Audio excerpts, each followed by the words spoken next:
Well, hey there, data drivers. We are back with Lights Out, the championship racing series at Splunks.conf21. Yes, .conf is over for those of you in the Americas, but our friends in EMEA and APJ are still enjoying those great sessions, and we hope everybody has a lot of fun because we are actually here to have a lot of fun this morning, afternoon, evening, wherever you are in the world, because Lights Out is a racing series designed to get folks like yourselves and our friends at our customers and partners at Splunk racing on iRacing with the expressed intention of creating a data set that is fun and engaging and easy to use for starting to understand Splunk's observability cloud and IT service intelligence capabilities. Because it's fun to play and tinker, and you get better at your job if you play and tinker outside of it. And this is the example of one of those things we like to do. My name's Nick Minton. I'm an IT strategist here at Splunk, and I am excited to have a couple of my friends from the IT and observability strategist team joining me. Jenna Eagle, how you doing this morning? Hello, I'm great. That's such a cool intro to this whole thing. The video with the tire and the lights out. It's We're getting very ready to cool. party. Like we're Oh yeah, it's esports I is can where the tell. cool kids hang out. So we gotta make it cool. Thanks for inviting me to the Cool Kid Club then. That'll be Absolutely. Well, Jenna's got a little experience racing. She raced with us in at Circuit of the Americas in the good. MX5 cars, and Yeah. how'd it go? What do we call it? Landscaping. I Yes, did you a were lot of farming a little bit. landscaping. No, Nice. it was very cool. It was my first time like sitting in the simulator, and it very very cool experience. I got Awesome. it after like the 100th try getting around the lap, but yeah, it You was made it good. work. Well, good. Well, glad to have you, Jenna. And joining us also is Robert Castley. Robert's joining us from the UK. And Robert, you are a bit of a motorsports fan. Is that accurate? That's very true. Yes. Good afternoon. Huge Formula One fan. Also a massive fan of what's known as the British Touring Car Championship, which is driving saloon. There's been some great names come out of that. I've enjoyed the years of Tom Walkinshaw, who is famed for driving the XOS Jag. Also, he was the boss, as he was known, especially in Bathurst and places like that.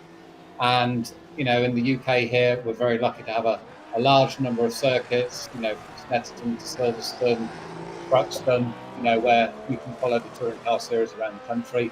And obviously, we get Formula One come here every year and visit Silverstone. Awesome. Absolutely. Well, the good thing is that you're here not only for your racing knowledge, but also for your passion and your expertise in the Splunk Observability Cloud, which we're going to show. I'm going to pull it up just so everybody knows. Part of the purpose of the series, yes, is to race and have fun. And I'm going to explain why you're seeing such a disparity in cars in just a minute. But it's also about trying to figure out how to use esports and racing simulators as a way to use interesting data sets to learn and understand technology applied to esports in a kind of a unique way. And what you're seeing on your screen now is a Splunk Observability Cloud dashboard that we built as part of our Data Drivers series. And Data Drivers was a series where we literally invited you all to come racing with us and then get hands-on in the hackathons. And Jenna was part of some of those hackathons as Yeah. well. And the hackathons really were just about putting up, the ability to expose the racing data and Splunk's capabilities to you all in lab environments that you all could access and play with and learn some skills to apply those to racing. And this is the outputs of one of those. And we're going to be coming back to Robert a handful of times throughout the race to kind of check in and see what the data is telling us about the race. Now, a quick sort of plug of what your primer for what you're seeing on track. You are seeing a vast disparity in race cars, all connected to McLaren in some way, because Splunk is a technology partner and sponsor of McLaren's F1 team, but we're also a sponsor of their McLaren Shadow Esports team. And we wanted to put race cars on track that had some connection to McLaren. So what you're seeing, let me highlight one. So the first and most important that I want you to understand is this is Blake Reynolds. So Blake Reynolds is a professional esports driver for the Coca-Cola, for McLaren Shadow Esports. Competed in the Coca-Cola eNASCAR series, top 25 finisher there. And so that means he's a lot faster than everybody else on the track. And so we handicapped him with a 1987 Monte Carlo. And the way that's connected to McLaren, for you real F1 geeks out there, and Robert, you may remember this. Do you remember the bet that Danny Ricciardo made with Zach Brown where he said, If you will. I want to drive his car. Well, that's the car. It's the Dale Earnhardt's 1987 Monte Carlo that actually Zach Brown owns as part of his race car collection. And Danny Ricciardo's driving that car for fun at COTA this week. So that's why you're seeing that car. But which is fun, right? I mean, it's kind of awesome. Now, some of you may remember if you were part of Data Drivers and the virtual race.conf, you probably saw this beautiful car. This is a GT3 car, a touring car, much like what Robert was mentioning. In the touring car classes, that is obviously a McLaren. And then we also have, let me highlight another Splunker.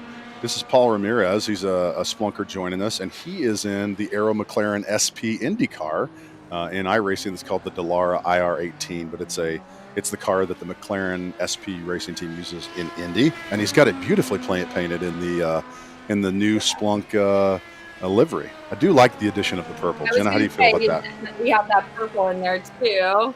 That's slick looking. Yeah. And then we've got the Dominator, the beautiful McLaren F1 car. And this one, this is Jacob Groth. Jacob's driver. He's one of the team, or one of the folks from S2 Security, a fantastic Splunk partner in the northeastern United States, and he's making that thing look good. He's actually been putting down some pretty impressive lap times. And so, Jenna, as you remember, we're doing this thing called qualifying right now. Yep. And what we're doing is we're going to try to set up, everybody's going to try to go out and get as fast a lap time as possible.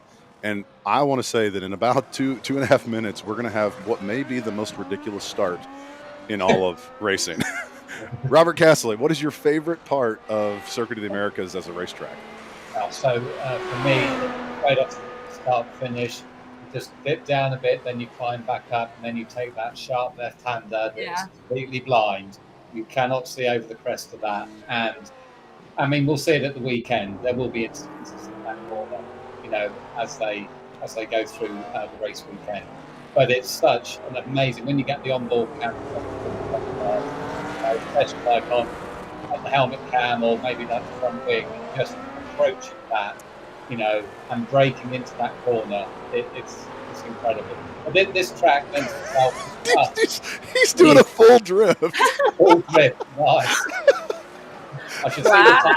Oh, I got away from him. I went from NASCAR to Tokyo Drift in like 2 seconds flat. Fast and furious. I remember that sharp left turn. I got towed a few times during qualifying. It happens. Because of that left turn. Yep. Yeah, it is. Now, Jenna, actually, before we get started, I did want to ask you to kind of speak for a minute about something that was fun at .conf that hopefully a lot of the folks watching got to experience. But if you didn't, there's another one coming up. So would you give us just like a quick rundown of what the Boss of Ops and Observability program is for folks that don't know? So Boss of Ops and Observability, it used to be Boss of the NOC. We have updated that title and have added a lot of the Splunk observability products, features, capabilities, all of that into the game. So we also call it BOO, so Boss of Ops and Observability, or BOO. We have a cute little ghost mascot, which makes it fun as well. But the point of this is it's a game. It's a capture the flag type of game, but for IT and observability. It's for analysts and engineers to join, play some games. We have different incidents or challenges that happen throughout the game. And you play persona of the Splunk t-shirt codes, site reliability engineer, and there's an outage. You have to go figure it out, investigate, analyze, and then start taking remediation steps in order to keep that site up and running. It's a lot of fun. It's a way for customers and other folks to see what Splunk is all about and learn how to use it in a fun and very involved and immersive way. So we just finished that at Conf on Monday morning and Monday night, depending on where you are. We kicked off Conf with that game, and that was a lot of fun, tons of fun. If folks didn't get to join that game during Conf on this past Monday, we actually have another one coming up. It's around the AWS reInvent conference, and it's on, I believe it's December 8th. So the conference runs from the 29th to the 3rd. Once you're done with that conference, we'll go ahead and have a Boo game. On the 8th, there is AWS episode and data in there for you to use. So it's kind of fun around that time as well. And yep, Corey, perfect. You can sign up for it at boo.splunk.com. We'll go ahead and open registration for that event over the next couple of days once we get all the timings worked out. Nice. Well, one thing I did want to call out, which I am really excited that we learned, because I'm a dad. I'm also a human, but I am incredibly excited to hear like how many women took part in the Boo program. Jenna, Yeah. you give them some stats on kind of women in tech participating and actually So this showing up pretty awesome. Yeah, so this was really cool. This was the first year that there were enough women playing the game to make me actually realize, like, whoa, like we've come a long way. This is awesome. In the top, so we had 2 games. In the top 3 of each of those, there were women just about on every winning team. There were a couple that were still all men, but women represented the heck out of Boss of Ops and Observability this year, and that was really cool to see. One of the winning teams for, I think it was the second session, 3 out of 4 on that team were all women, which is really cool to see. And so Splunk does have a huge women in tech and women who code, women who all of that. So I think we're going to start doing something fun with that as well. Love it. Show off that representation. Yeah, you do. You gotta applaud that. That's that folks are getting involved, and it's a game that they clearly dominated in. So we've got our starting grid. Qualifying is over. It looks like Tarek is taking the lead in that F1 car, but you know what? Unsurprisingly, Blake Reynolds not at the back of the pack, even though he's in that incredibly slow car. Well, folks, we are just about to go green. Let's zoom out and go check in with our leader. Let me see if I can get a nice wide shot, because we're going to want to see. We're going to want to see this. I'm nervous. This start. It's going to be a lot of fun. Yeah, it's so cool to see Splunkers names and partner names that I recognize on this lineup too. Let's see if they'll make it to the first corner, eh? They are. I hope they don't bend it in the first corner, but I have a feeling that there is going to be a little bit of, they're going to go Ricky Bobby and Reynolds racing, or Cole Trickle, I should say. Well, the lights are out. Let's see. Oh, the GT3s. Oh, look at Blake Reynolds. I don't think they were ready. They wasn't ready. They weren't ready. That's hilarious. Okay, let's see. Oh, wow. Can they keep it tidy? Bunching up, going wide. Wow. Oh, everybody did a really good job. Awesome. That's really good. I'm actually surprised to see that sort of clean racing. That is incredible. Yeah. And Corey, I did see, someone in the chat talk about like racing data, and it made me think again, like, with Splunk and racing data.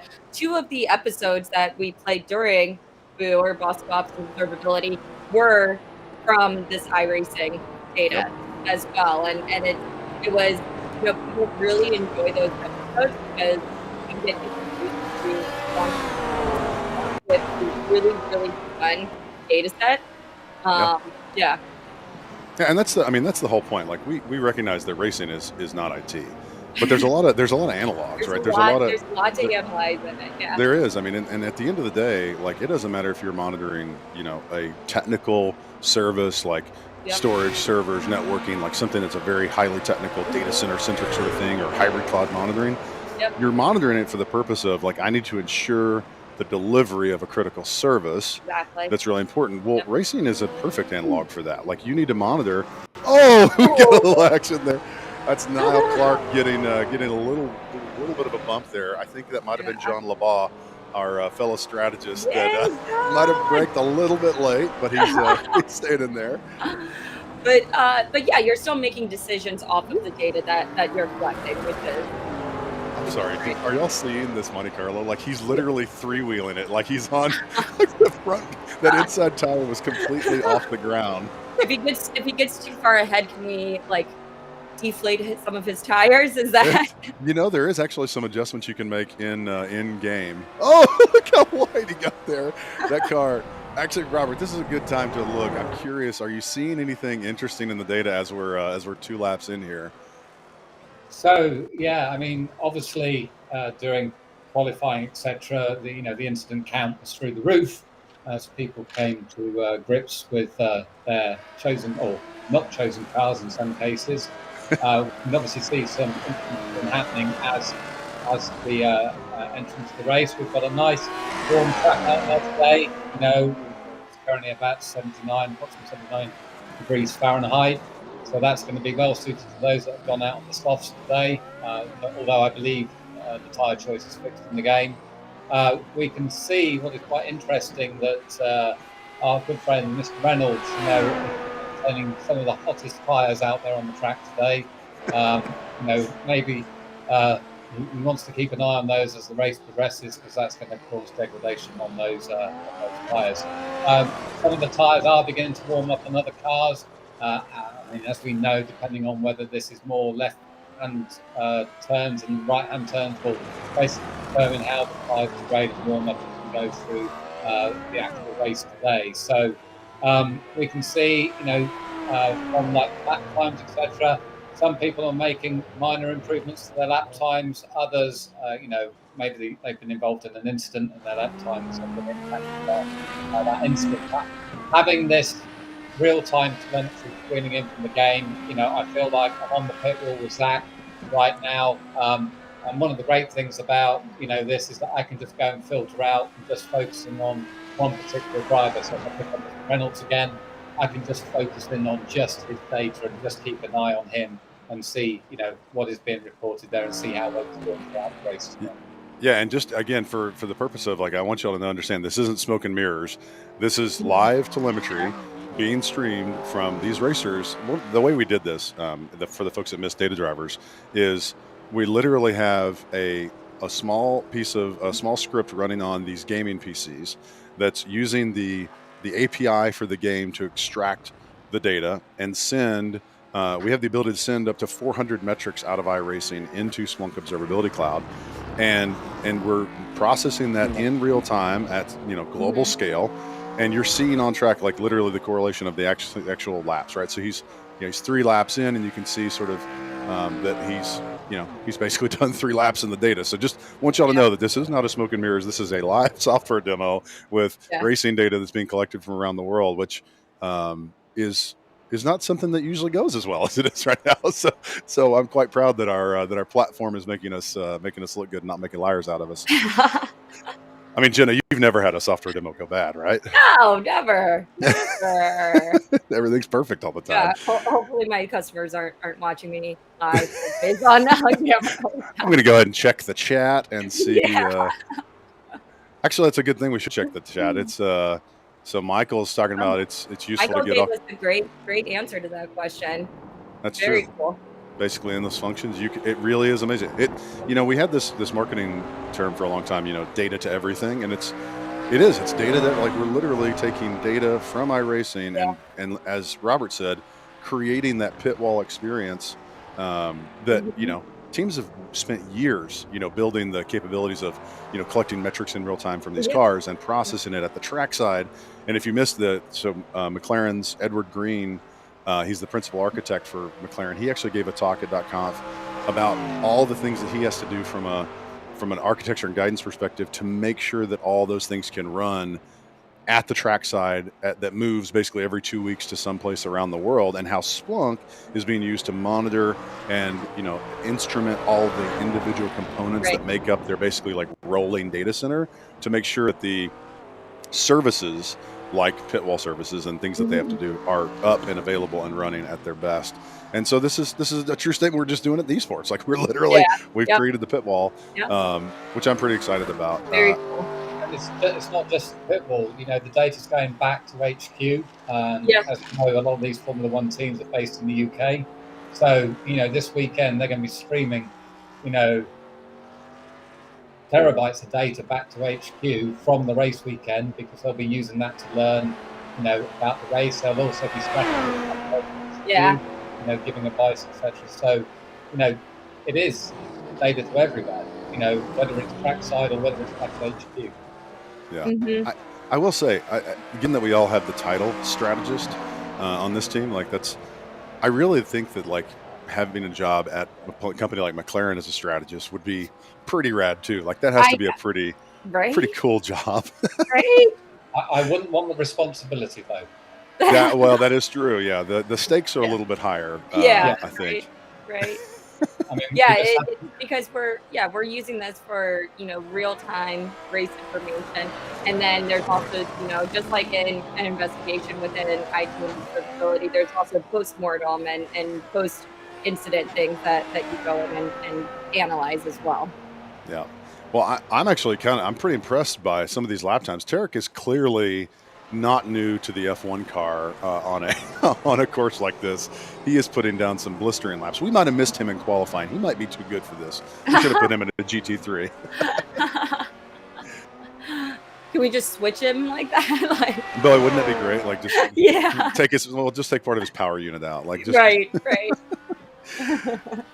Well, I'm super excited to continue the work that we've been doing with data drivers. Kyle and I had an opportunity to share a lot of things that we learned in the data driver series, and we're now getting brought into some really exciting conversations with our friends at McLaren Shadow on how we help them, translate some of the things that we're building here as part of data drivers into actual, usable dashboards and virtual pit walls for the esports team management. And Tobin Lee was somebody that came on. He's the manager of the Shadow esports team, and he came on with us a number of times and kind of gave us some guidance.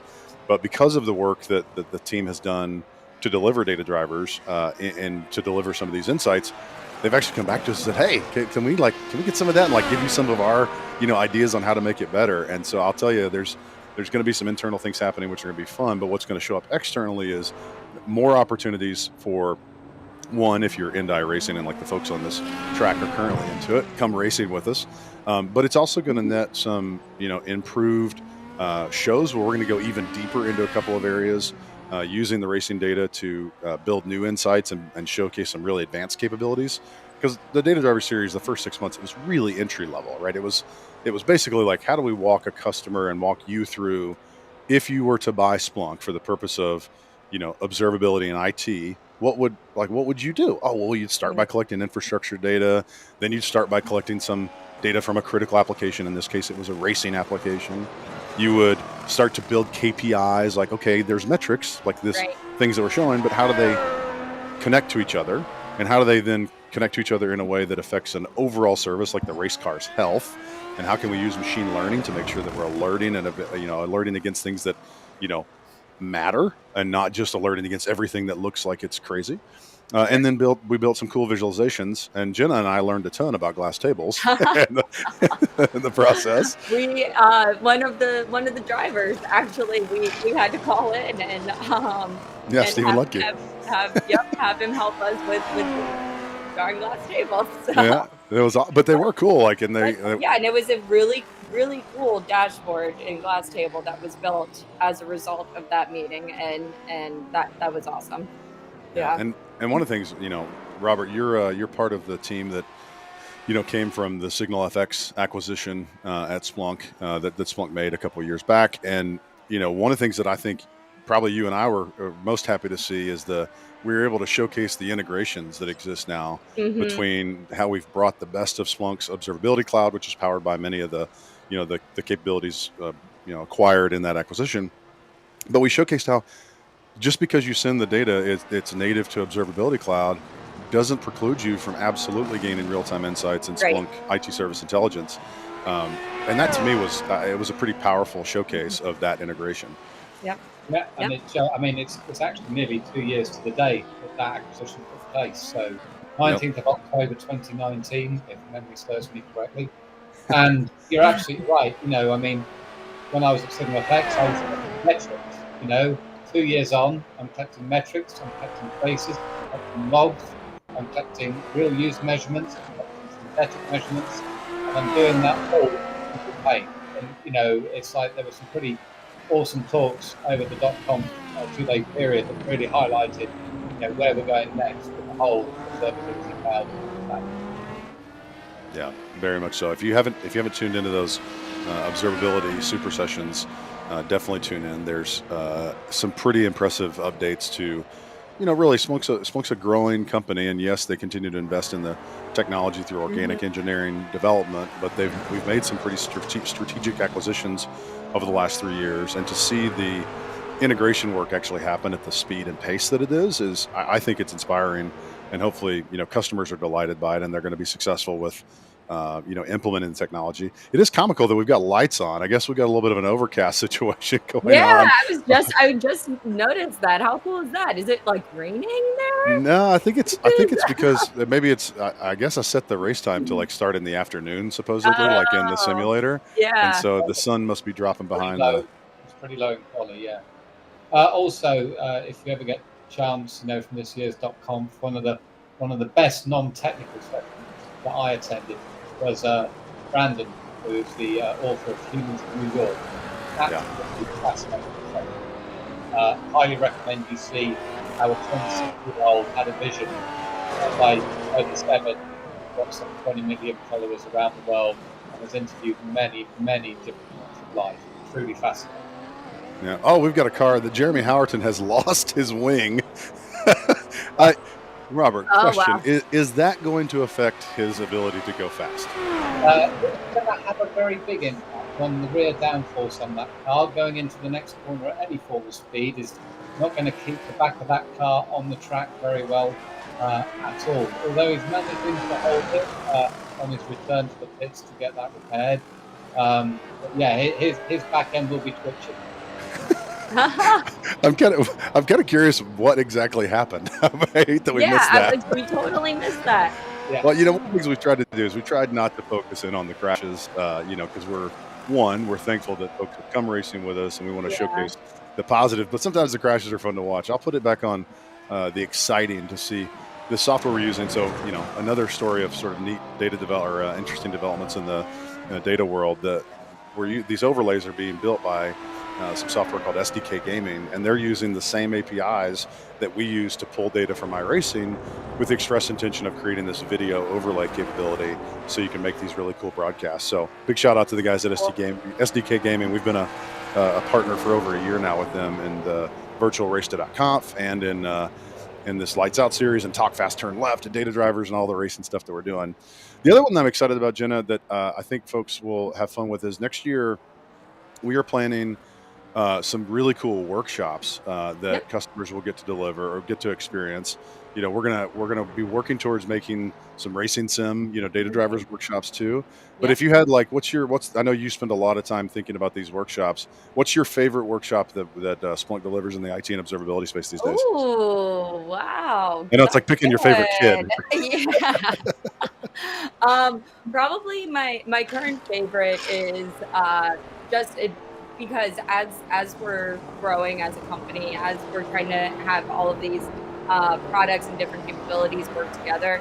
My current favorite is the computing workshop, because it does show that integration between Splunk Observability Cloud and then what Splunk has been so great at for the past decade is logs and searching logs and being able to do deep investigative searches, and kind of showing how you can get alerted in real time using real-time metrics inside of Splunk Observability Cloud, and then being able to search the enterprise logs where you are collecting everything and really do like that post-mortem investigation, figure out what happened, find root cause, and make sure it doesn't happen again. And that's kind of what the purpose of that workshop is about.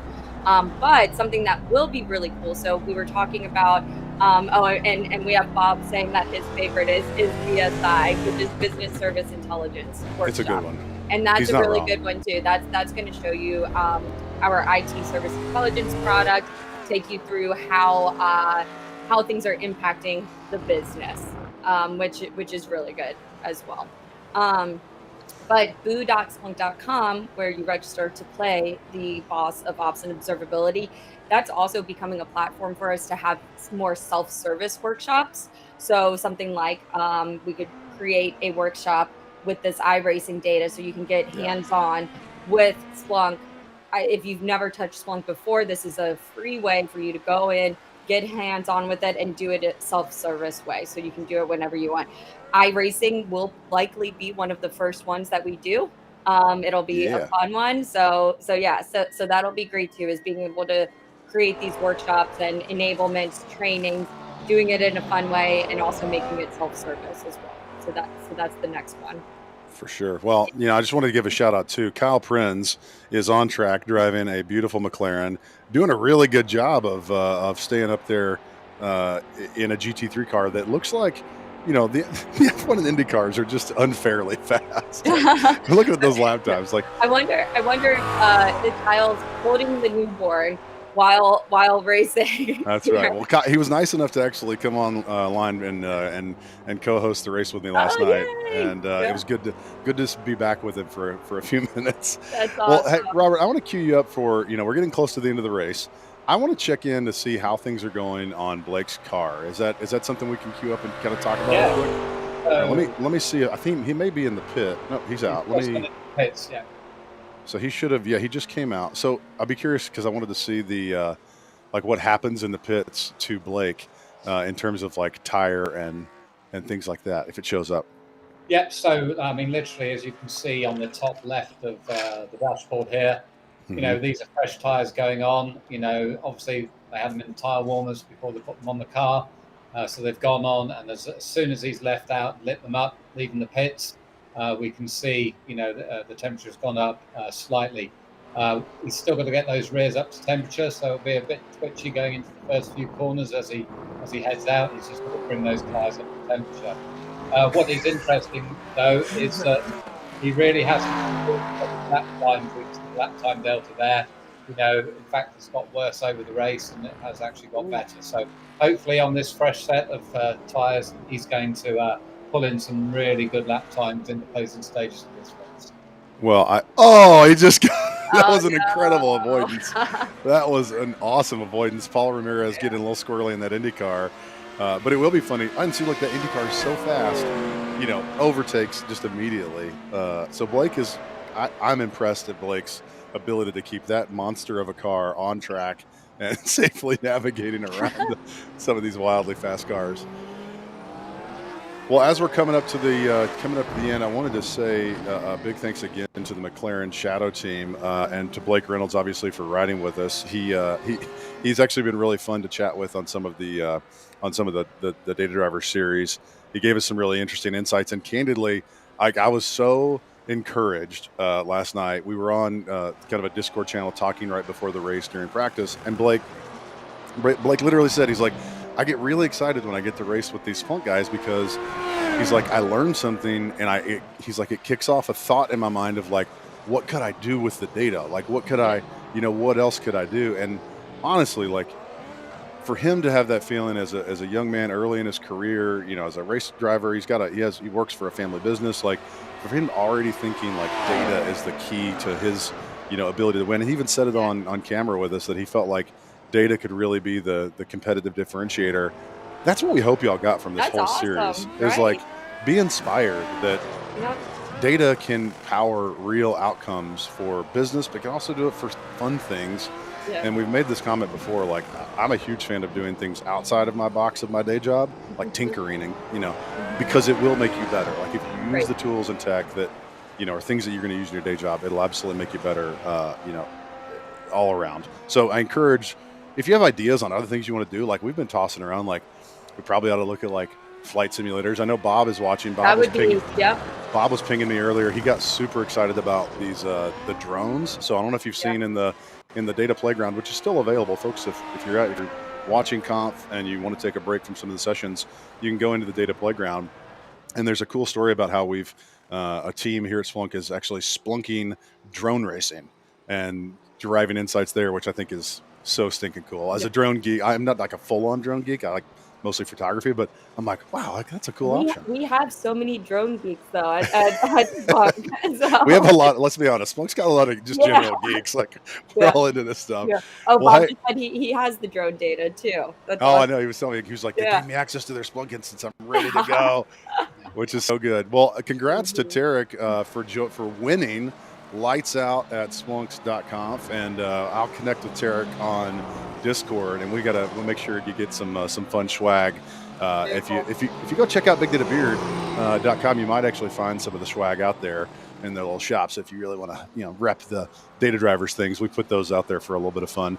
But Stephen Ludke, our dashboard, Yeah, our, it's our yeah, dashboard our ninja, hooked dashboard us up. studio glass table ninja. That's Yeah. right. And Paul Ramirez, this is his first race with us in the Data Driver series, and I think he's actually maybe a little bit new to iRacing. He was texting me, and he bought a rig during the pandemic, and man, he showed up strong in that IndyCar, really, really well. And John Hayward is the fastest non-open wheeler, which surprises no one because he's done an incredible job throughout this whole racing series. We called him the silent assassin because he would just be quietly destroying all of us, and he wouldn't talk on the That's great. chat until we like really poked him. He's like, I'm focusing, leave me alone.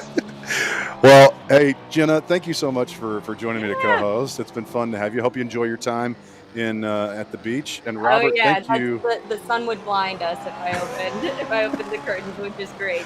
That's right. And Robert, thank you so much for highlighting the insights, your racing expertise brought to life in the observability cloud for the folks on camera to enjoy what we're doing.